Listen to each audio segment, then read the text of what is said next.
Okay, very excited to be joined back here in studio by Democratic candidate for governor Les Gara and his running mate Jessica Cook. How you guys doing? Good, Jeff. How you doing? Pretty good. It's been a year since we last sat down, Les, when you filed, and since then, in I think February, you chose Jessica Cook as your running mate. So I want to have you introduce her and tell me why you chose Jessica as your running mate. Oh yeah, sure. I've known Jessica for a decade and a half. She's super bright. Teacher of 22 years, and she often came down to Juneau to advocate for kids, to make sure they had a fair shot in life, and I got to know her through that.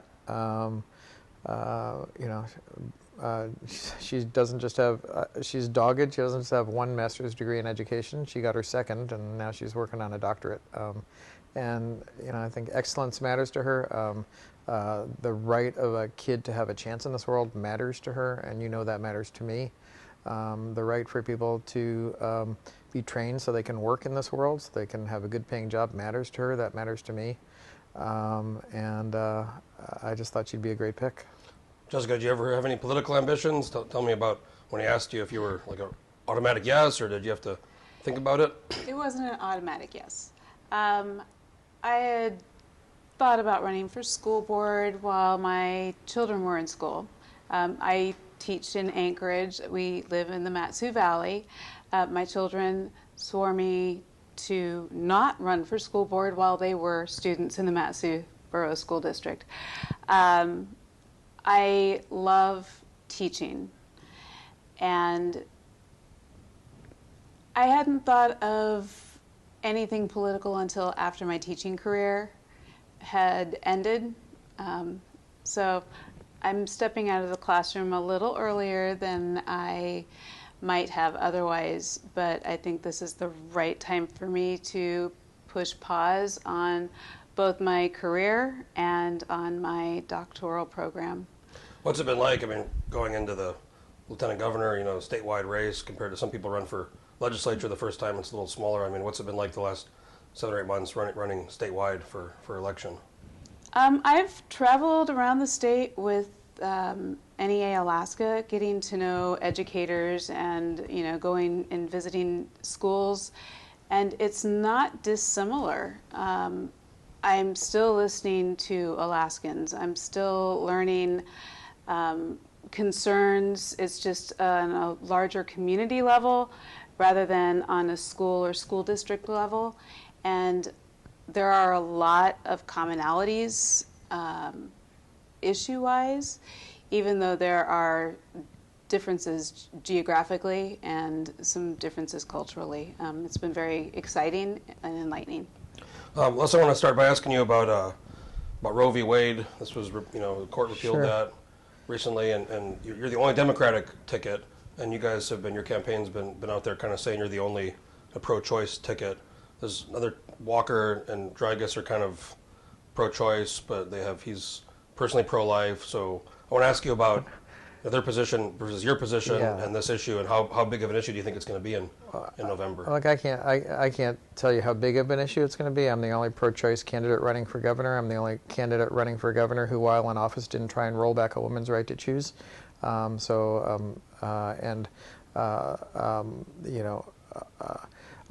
certainly give former Governor Walker some slack in a moment. I want to say that I think we shortchanged Jessica also. She doesn't run for elected office. She's run for elected office in the statewide Teachers Association and been elected vice president. She's been on the board for a decade. Same thing with the Anchorage Education Association. She's from Palmer, but Eagle River is where she teaches us, the Anchorage Education Association. Vice president there, she could have been a president, but you have to leave your teaching job to do that. Mm-hmm. Vice president as high as you can go without leaving your teaching job. So, look, choice matters to me, and I've always voted in favor of a person's right to choose, and it's under attack right now, right? And I think it's false for folks to say, don't worry, the Constitution will protect us. The Constitution will protect us the same way the federal Constitution was protecting us until you get anti-choice justices who go in and reinterpret court precedent. So We had a federal right to privacy. The 6 Supreme Court justices says that federal right to privacy doesn't cover a pregnant person or woman's right to choose. It would just take 3 justices here to say that. Right now, I'm not worried about a woman's right to choose under this court, but 3 justices, we'll have 3 new justices probably in the next 6 years. And if those are appointed by one of my pro-life opponents, there's a very real chance that they will be folks who are willing to overturn our pro-choice precedent as well. So as the only pro-choice candidate running for governor, I am the only person who's said this very clearly, which is I will interview the judicial candidates to see if they will uphold the state's court precedent on a woman's right to choose. I get to do that as governor. It's, we're now the last line of defense for a woman's right to choose. And while you might have not asked those questions as seriously when there was a federal right to choose, there isn't one anymore. And so it's important to make sure that our Supreme Court upholds the right to choose here. How big of an issue do you think this will be in November? I mean, we just saw today, recently in Kansas, there was a amendment that got knocked down, 60-40, which would have repealed their state's constitution, the right to abortion. Yeah.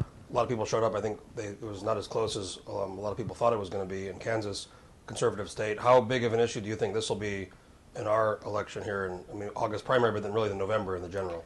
I mean, look, it's a big issue to me. I can't tell you, and it's a big issue to so many voters, but I can't tell you the number. I know every single pro-choice rally I've gone to has been filled with people who are filled with energy and filled with the desire to protect a woman's right to choose. Usually when you carry political signs and you wave at people on the Seward Highway, 1 out of every 10 people honks their horn. But when women were out there and their allies were out there standing up for a woman's right to choose during the protests we had this summer, like 60% of the car horns were honking. And even sort of like you usually think of 60%, and they were almost all positive. And this is a pro-choice state, roughly 60%. Well, it's funny you say 60 because, polling has showed consistently 60 to 65% of people are some level of pro-choice. Now, some people are more than others, but it's some level of, I think it's a very small percentage. I think it should be always illegal. It's like 10% or something. But it's a pro-choice state, right? Alaska has a libertarian streak to it. People don't like to be told what to do, and I think that extends to people most people not wanting to tell women what to do. Jessica, how important is this issue to you? And then same question about how big of an issue do you think this will be in the campaign? Well, as a woman, as a mother and a grandmother, it's critically important to me. We live in a state where a recent FBI study said that we have the highest number of reported rapes in the nation. We live in a misogynistic, victim-shaming society. That's just the highest number of reported rapes. How many go unreported? I read recently that 1% of abortions in our state are attributed to rape. That's the number that's reported. I don't know how many aren't reported. And I think about that, and then I think, why does government even need to be involved in that decision? Government's not involved in my decision to get a root canal or to have the tooth pulled. That's between me and my dentist. Government doesn't need to be involved in medical decisions about my reproductive health, except me and my doctor. Those are the people that need to be involved in that decision. This is to me, the most personal of decisions. On that same topic, you mentioned the judges, and there's the right to privacy. The Constitutional Convention question will be on the ballot in November. It's every 10 years. I want to ask you about that. I have a feeling you're a no. Yeah, and what you think that, if it does go, what that might do as far as, a convention and redoing the Constitution. Right. If you get a chance, I'd like to talk about my differences between the other candidates on choice. But we received the Planned Parenthood Advocates Alliance endorsement because we're the only people who've stood up for a woman's right to choose while in office. So it wasn't a close choice for them. Walker has said that they would uphold that. Yeah. So the full. You have to look at somebody's record, and you'll have to look at their promises. So his promise is that even though he's pro-life, He won't roll back a woman's right to choose, but that was also his promise last time he was governor. He promised he wouldn't roll back a woman's right to choose, and then they sued to roll back Medicaid coverage of abortions. Look, it's very hard to vote against your principles and do things against your own core values. I don't discount anybody's core values on the abortion issue, whether you're pro-life or pro-choice. I'm pro-choice. I believe in it strongly. Governor Walker is pro-life. He believes in it strongly. And he wasn't able to overcome his own personal values. In that first campaign, he said he'd veto any anti-choice legislation, and then came out later and said he couldn't, given his personal values. And he ran with a pro-choice lieutenant governor's candidate at that time, and still wasn't able to sort of uphold a woman's right to choose. So with that history, knowing that he made the same promises last time and wasn't able to hold them, he's making the promises this time. Whether he'll be able to hold them, he'll find out. We'll all find out. You don't have to worry about whether I'm going to uphold my values. I don't have to vote against my values to uphold a woman's right to choose. Those are my values. I hope Governor Walker is able to, were he to get elected, I hope this time he would be able to hold his promise, but it's very hard to do things that violate your personal values. He wasn't able to do it last time, sued to roll back a woman's right to choose last time. I do appreciate that he's at least made the offer this time, but his other opponents are rabidly and expressly of the position that they will turn back a woman's right to choose. So he'll be my second choice in November, given at least that he's made the promise, but his record concerns me. So again, on this topic of the privacy and how judges are selected, this Constitutional Convention question is going to be on the ballot, and it's always gotten about 35 to 40%. It's never passed, but granted, with everything going on, I think it maybe has a better chance of going this time. But where are you on that? What's your take on this potential constitutional convention? Governor Dunleavy put unlimited money in politics, and that blame lays squarely at his feet. He did it on purpose. So now it's unlimited money in Alaska politics. Well, the court's an APOC, and then he didn't. There was no bill ever actually. There was a court decision. He was asked to appeal. He chose not to appeal. Right. The one case he hasn't appealed since he's been governor was the decision, a 2-to-1 decision striking down our campaign donation limits. He refused to appeal, and in a very sort of unprecedented move, the court said, "Why are you not appealing? We want a memo from you explaining why you're not appealing to uphold your own state's law, your own state's campaign donation limits." And he said, "I refuse to appeal." And then I and others called on him. That was during a special session. We called on him to add new donation limits that met the Ninth Circuit's decision to file a bill so that we could adopt new donation limits of maybe it would be $1,000. And he refused to do it. And they finally came out this summer and admitted that he doesn't believe in campaign donation limits. Of course he doesn't. I mean, he sort of orchestrated this whole thing. The guy knows how to file a lawsuit when he wants to file a lawsuit, and he knows how to file an appeal when he wants to file an appeal. And when the court said, "How come you're not appealing to uphold your state's campaign donation limits?" and he didn't, he knew what he was doing. He was trying to get to unlimited money in politics, and he got there. The reason I say that is, on a constitutional convention, you elect the delegates. And those delegates are going to be elected by outside money. They're going to be elected by outside Pebble Mine money. They're going to be elected by outside Seattle fishing-based interests money. They're going to be elected by money. I mean, you just saw that $600,000 in 5 checks just came into this governor's race. Big money is going to come into the Constitutional Convention race to get delegates to do what special interests want them to do. The oil industry has always wanted us to not be able to change their oil taxes. They will be pushing their delegates. That money will be in this race. And you will not get a Constitutional Convention where people have a rational conversation about what's good for the state. It'll be what's good for the special interests that got these delegates elected. We may lose our fishing rights. Alaskans may lose our fishing rights to greater interests, to outsiders who are really abusing our fisheries right now in the Bering Sea, where they dump over 1,000 tons of halibut dead to the bottom of the ocean, and over 500,000 chums dead to the bottom of the ocean, when people in Western Alaska can't even fish for chums. So you don't know what special interest is going to take over the Constitutional Convention. Then you get to the convention, and any subject any delegate wants to come up can come up. You don't know what those issues are. You may be pro-choice or you may be pro-life.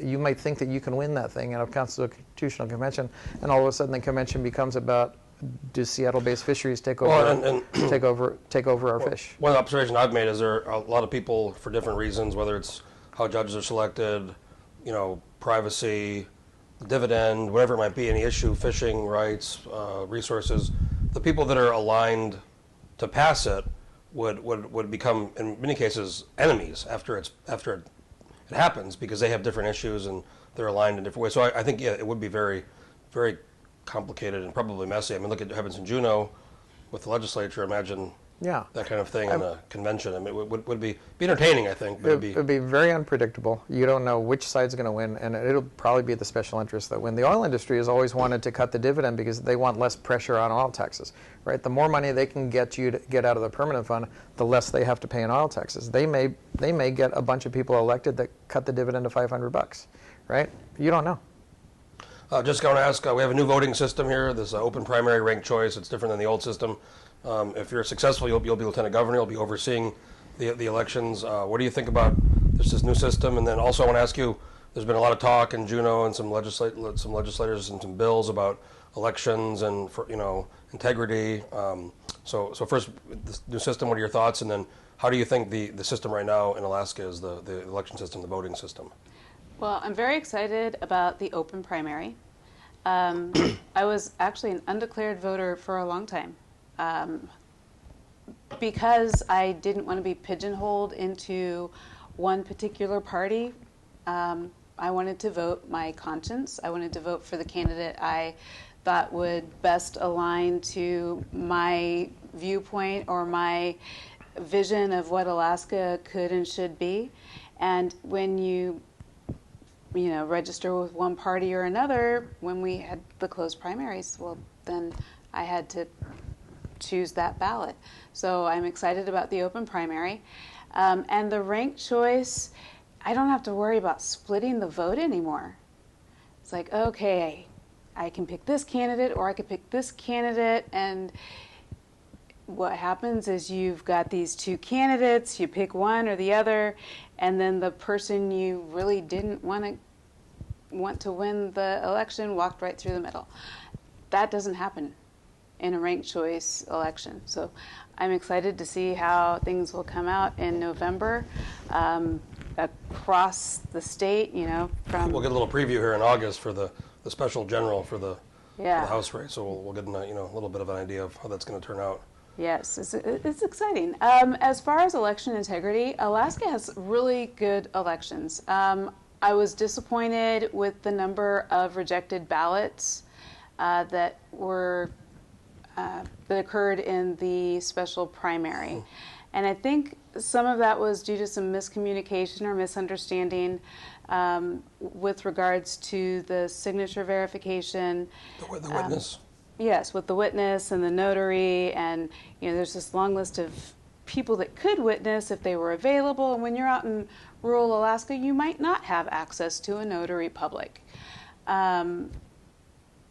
So I know there's been some proposed legislation, and we're going to have to look to see what it looks like when the absentee ballots come in. All of those special primary ballots were mailed out, so we'll see how many people have actually applied for the absentee ballot to see if it has that much, that large of an impact this time. I'm hoping that there's been better communication this time, and we get better with our communication as we become more comfortable with the system. And I would personally like to introduce some legislation into this, into changing the statute that would actually remove the requirement for the notary and just make sure that there is a witness, somebody other than the voter. Because we've got some communities where there just simply isn't access to a notary, but you've got community members that could witness for you. Les, I want to ask you about the biggest issue in the state since 2016. You were in Juneau. You were a legislator. You experienced this dividend issue. Since Walker vetoed it in 16, every year since then the legislature's kind of picked whatever number, and Dunleavy ran on this full dividend plus back pay, and then it kind of didn't happen, and then there was kind of an agreement for about a year between him and the legislature, the working group, on the 50-50 amount. But then the price of oil went up, and now the Senate passes a, $5,500, and it's just all over the place depending on the price of oil. Where are you on this issue, and how do we solve this so it's not just this big chaos mess every year. Right. I mean, you can't have it. Right now we have a state where, except for this 1 year of extra money we have because of the Russian invasion of Ukraine and high oil prices, the state has had no money, and so this governor has said people who want a dividend have to fight against people who want public school funding, have to fight against people who want a university, have to fight against people who want a marine highway, have to fight against people who want a basic construction and community project budget. But we've been giving away our money. Those are false choices. We could have a strong dividend, support our schools, support the university, have construction jobs again, have community projects again, put people to work. But we need to end the $1.2 billion in oil company tax credits. Those are subsidies. They're unjustifiable. You get that same $1.2 billion in subsidies. If you were Exxon and you went to the state and you said, I'm going to invest every single penny of those subsidies in Libya, you still get them. And there's been a lot of talk about that, and there's been bills introduced, but that's not. I mean, that's just there has not been the will to change that. There's been the will in the legislature. This year there was no governor to lead. This governor was the deciding vote to implement the system of oil company tax credits. I voted against it in 2012, 2013. Governor Dunleavy voted for it. It was SB 21. Governor Dunleavy was the deciding vote to pass it, and that's why we have this $1.2 billion in oil company subsidies. The legislature was working towards an oil tax reform bill this year. Governor wasn't there because he didn't want it to change. He wanted to leave those subsidies in place that he voted for. But the problem is, if you don't have money in the state, then you pit Alaskans against each other. You pit people who want a dividend against people who want schools, against people who want a university, against people who want construction and electrician and architectural and engineering jobs in a capital budget, and people who want community projects and people who want police. You cannot keep pitting people against each other. If we end these oil company tax credits, we'll have the money so we can have a strong dividend, and we can have all those other things too, and we won't be pitting people against each other. I believe in a dividend over $2,000 that grows, right? So when you say strong, do you mean statutory or 50-50, or is it? Because I mean, it does have to be resolved at some point as far as how it's chosen. Yeah, the formulas are. You don't need a formula. I mean, we should be paying a dividend over $2,000, and we should say that it grows every year, right? And but the problem with the dividend is, well, with this governor, I don't think he believes in the dividend. He supported Governor Walker's veto in 2016, so he supported that $1,000 dividend, and then he ran for election and said, "Oh, now I've changed my mind," and now he supports a bigger dividend. And then he said it has to be a statutory dividend, and then he changed his mind and he said it has to be a 50% dividend. Look, and he's never funded it. So the only reason we have a dividend this year is the legislature passed one because there was oil money this year because of Russia's invasion of Ukraine. But under this governor, the first year he proposed no way to pay for it, except for a $3 billion raid on the permanent fund. So that year he would have taken $6 billion out of the permanent fund, almost 10%. He's never had a way to pay for it. It's been a false promise this whole time. The real Mike Dunleavy is the Mike Dunleavy who voted to uphold Governor Walker's dividend veto in 2016. I tried to overturn that veto. I didn't think a veto was the way to establish dividend policy. I thought that would turn Alaskans against each other for a decade, and it has. But with a fair share for oil, we could have a strong dividend over $2,000 that grows, that people actually get paid. A dividend you can bank on instead of a false promise. Governor Dunleavy's first 3 years, the dividend averaged $1,230 a year, about the same size as the dividend he voted for the year that he sided with Governor Walker's veto. So to follow up on that, next year there's going to be a lot of new legislators, 25, it could be up to 30, which is half the legislature. You were legislator for many years. If you're successful, describe how it's going to be, or the plan to work with a very new legislature with a few returning members, but mostly new people who have never been to Juneau. How difficult is that going to be to get all these kind of things done? I think almost everybody who runs for office wants a better state. I think that's why they run. They have different views, obviously. It's very rare that you have somebody who isn't running to try and make this a better state. I think everything that people want costs some money, whether it's a dividend or schools or a university or a marine highway or a construction budget that puts people to work. And I think people understand that the state has been chronically in deficit mode.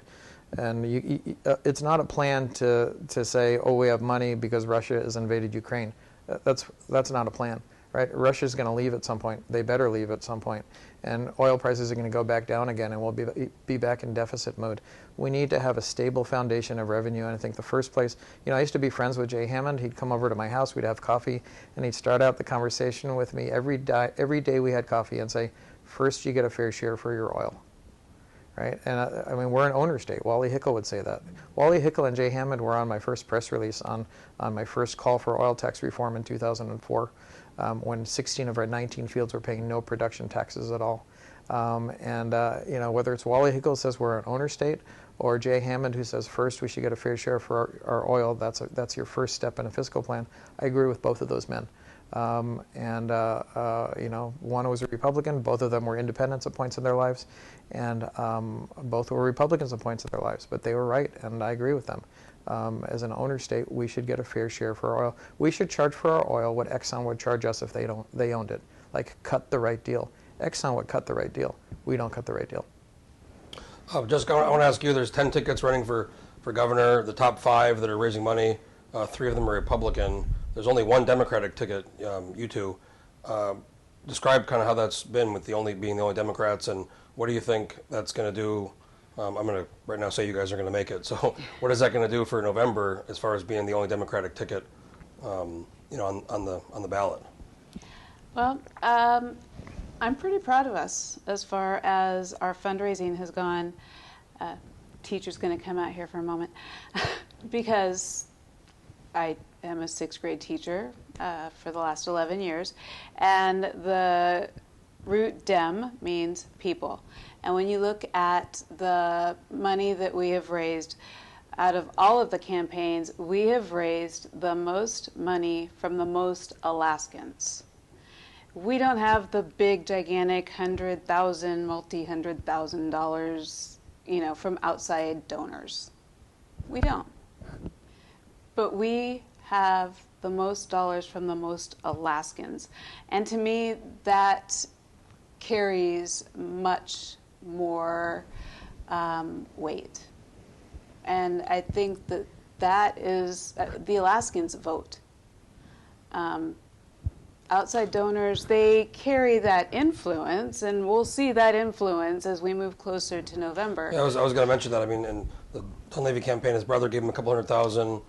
Business guy gave him $100,000. Walker had $300,000 donation. You guys have had a few kind of larger ones, but nothing like those guys. So it's the polling shows what Jessica just said. We have the largest number of Alaska voter donors from Alaska voters, and we've raised the most money inside the state from Alaskans, and that shows up in the polls. We're ahead of all of the other challengers to Mike Dunleavy in ranked choice voting. Most of my supporters will probably support Governor Dunleavy as their second choice. Most of Governor Dunleavy's supporters will probably support us as their second choice. And you add those 2 tickets together, and we're ahead of Dunleavy. And I think that's, I think it's just shown the number of donors, the fact that we have much broader appeal than any of the other candidates in terms of Alaskans who have supported us is showing up in the polls. And I feel good about that. It's interesting you said about the first and second choice. You guys have, been differentiating yourselves, and there's obviously a campaign, but there's a lot of differences. Recently you did a joint press release with the Walker campaign over, I think it was over this questionnaire. Is that answering questionnaires?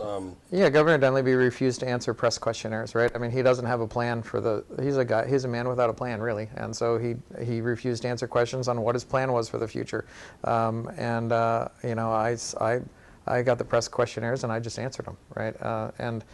So look, I don't think you should hide your views from the public, and Governor Dunleavy decided to hide his views from the public. I don't think you should be scared of sharing your views with the public.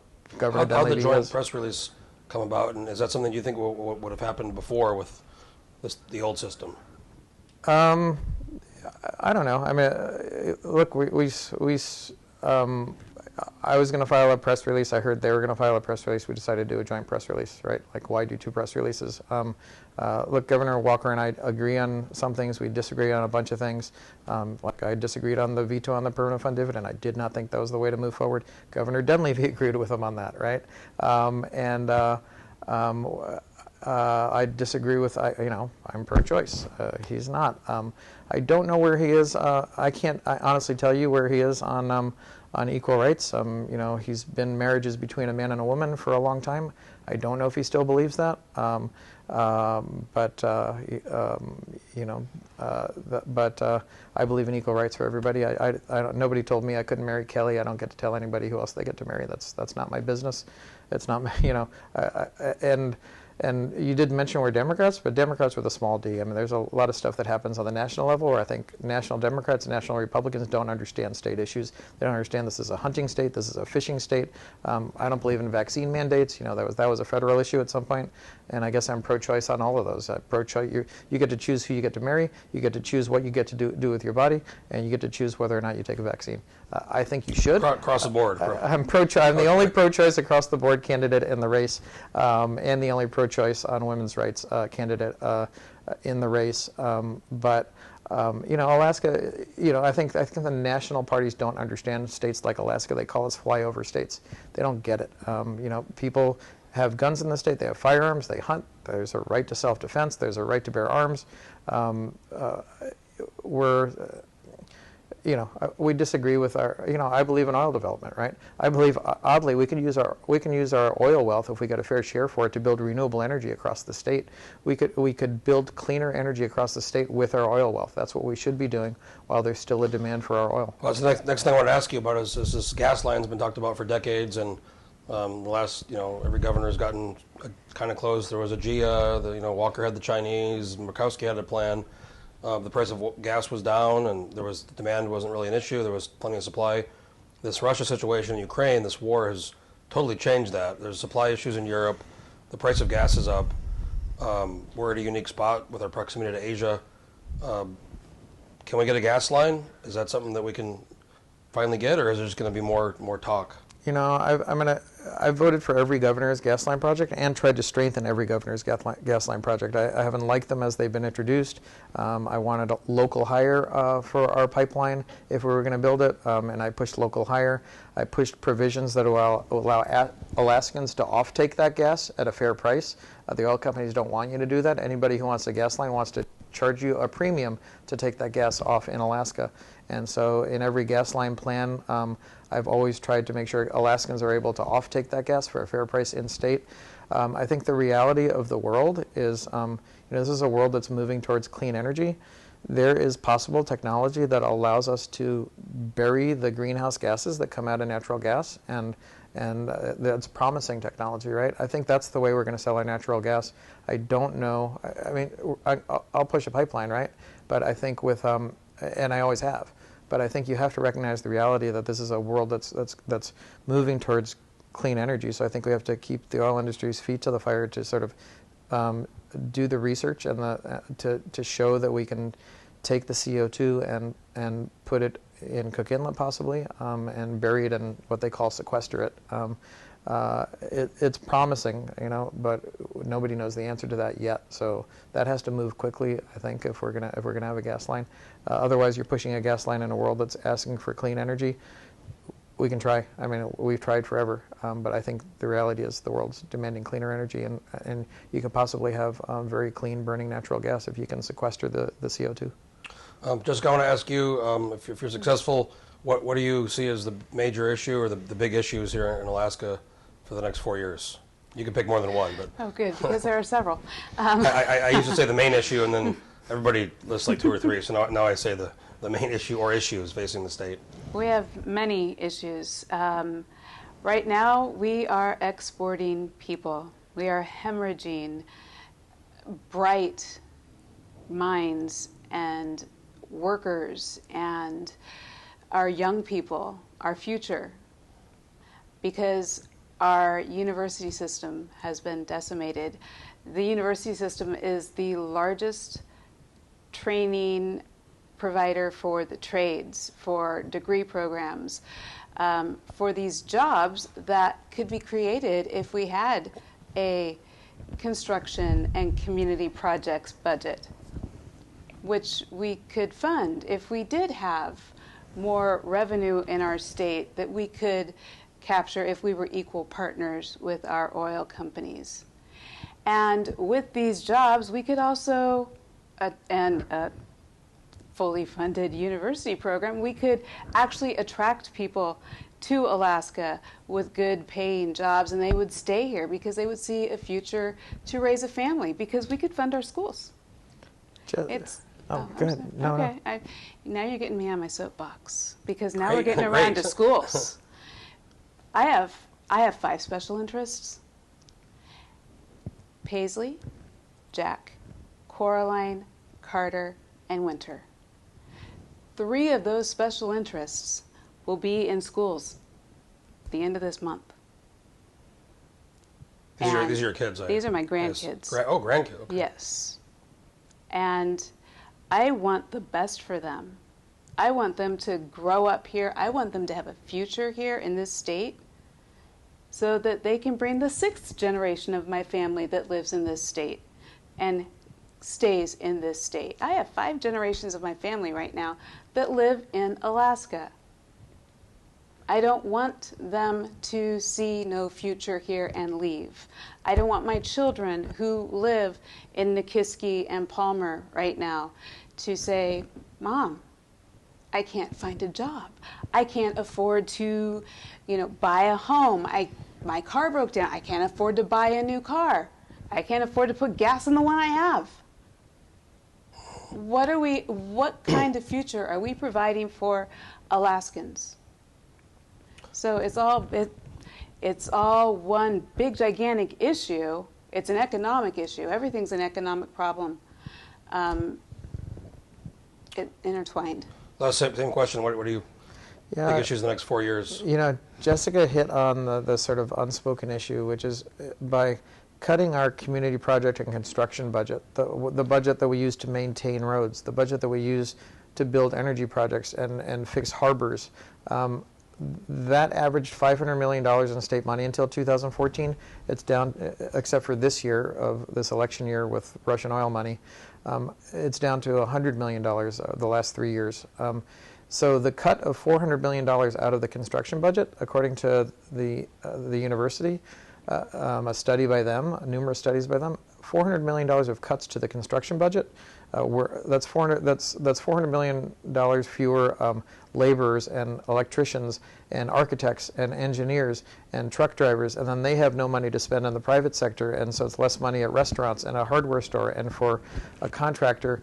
That's cost us 4,000 jobs, right? The reason we have this labor shortage here in Alaska now is because people like Governor Dunleavy have decimated what we call the community project and construction job budget, the capital budget, decimated that budget so that it doesn't support jobs anymore. That's why people left. We've lost our talented workforce in very large part because there's no commitment to public education in the state. People see that, they take their families away, and you've cut the budget that puts people to work and that spreads money around the community, even to private businesses, and those people have left. We've lost some of our brightest people.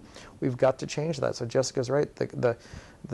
What we call the community project and construction job budget, the capital budget, it's been decimated. Look, we're going to have money this year from the feds, and we're going to have money this year because the price of oil is very high as long as Russia keeps occupying Ukraine.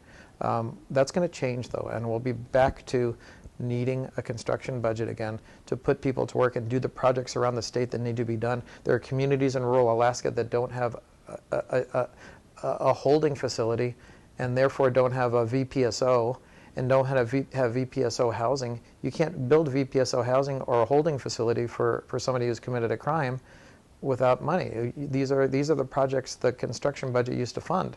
In the Yukon-Kuskokwim area, one of the entities that tries to hire police officers have put police housing on their request list for 10 years.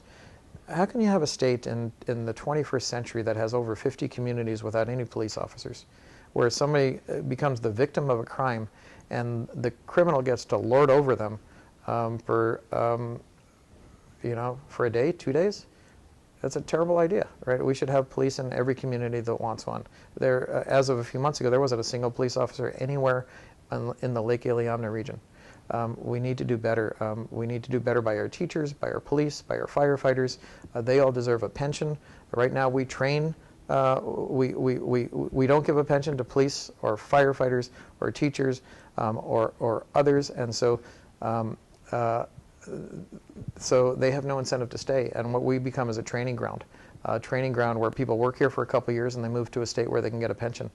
They'll go to Texas to get a pension, right? I was talking to somebody in Kodiak. The teachers there start at $50,000. In Texas, they start at $59,000, and they get a pension. Well, going back to the legislature, and they can't get teachers in the Kodiak school district. Going back to the legislature, there's been bills recently. There's been bills for years on this, and they've gotten close, but they've never gotten passed. And even Commissioner Cockrell from DPS had said in his confirmation hearings, where he called this a training ground for Western states for public safety. They become troopers, and in 5 years they go down to King County or somewhere where there's a better retirement system. Yeah, we can't do that. So the reason we haven't passed a pension system back for police officers and the others like we've talked about is because we don't have a governor who's led. Look, I voted against the end of the pension system. It passed by the end of it passed in one vote in 2006. I'm the only person in the state who has sponsored legislation to return us to a cost-effective pension system, which you could do at roughly the same cost of the current 401k system. It would provide stability so people stay here. And you need a leader in the governor's office, a leader on oil tax reform, I'll be that. You need a leader on returning us to a pension system, I'll be that. You need a leader on education. Governor Dunleavy tried to cut $250 million of education his first year until he got scared away by the recall effort, and he's temporarily changed his view, but he'll be back to 2019, Mike Dunleavy, if he gets reelected. Well, Les Gara and Jessica Cook, I want to thank you both for coming in here and talking to me about your campaign, the only Democrats in the race for governor. Yep. Sorry, can I interrupt you for a moment? Sure. I do want to address that. We are the only Democrat ticket, and Les addressed the fact that we're a Democrat with a small d, but I want to stress that, so Les asked me early on in his campaign. I agreed in January, but it wasn't until after I had agreed that Les even asked me what my political affiliation was. So I want to make it clear. It's Democrat, but I want to make it clear that this ticket is about Alaska and Alaskans and what is good for Alaska and Alaskans. It's not about party at all. I mean, it's, again, our fundraising efforts have shown that. And so, I mean, it's really important to me that people understand we're not about party. We're not about national party. We're about Alaska. Well, I appreciate you guys both coming in and talking to me. And the primary is August 16th. The early voting and absentee has started, and then the general is going to be November 8th. So I want to thank you again for coming, Democratic candidate Les Gara and his running mate Jessica Cook. And folks, we're doing a ton of these interviews. We're interviewing other candidates. This is the fourth one. We're hoping to get Charlie Pierce and Edie Grunwald, and you can check them out on our Facebook page, our website, or our YouTube channel. And again, I want to thank Les Gara and Jessica Cook for coming in, and stay tuned for more of our interviews. And make sure to tune in for August 16th. We'll be doing a big election night here in studio with a panel, and it's going to be great. So thanks again for watching, and stay tuned for our next interview.